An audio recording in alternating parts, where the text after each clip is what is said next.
গাৰ্গক মই খাতিৰ নকৰোঁ, ডোন্ট কেয়াৰ। আক্ৰাছুৰ প্ৰাক্তন সভাপতি বিশ্বজিৎ ৰায়ৰ বিতৰ্কিত মন্তব্য। নমস্কাৰ, অসম নিউজ এক্সপ্ৰেছৰ মই শবনম ইয়াছমিনে আপোনালোকক স্বাগতম জনাইছোঁ। আজিৰ সংবাদ। আজিৰ দিনটোত তীব্ৰ বিতৰ্কৰ মাজত সোমাই পৰিছে হাৰ্টথ্ৰব জুবিন গাৰ্গ। ছ'চিয়েল মিডিয়াত ভাইৰেল হৈ পৰা এক মন্তব্যত আক্ৰাছুৰ প্ৰাক্তন সভাপতি বিশ্বজিৎ ৰায়ে দিয়ে।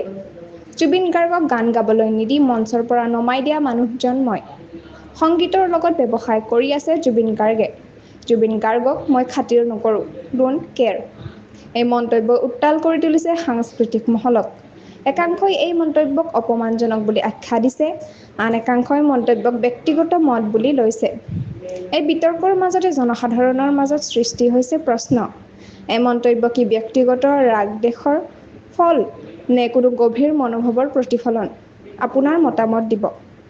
এনেধৰণৰ খবৰ পাবলৈ অসম নিউজ এক্সপ্ৰেছ চেনেলটো ছাবস্ক্ৰাইব কৰক, লাইক কমেণ্ট শ্বেয়াৰ কৰিবলৈ নাপাহৰিব, লগতে কাষতে থকা বেল আইকনটো দবাবলৈ নাপাহৰিব। ধন্যবাদ।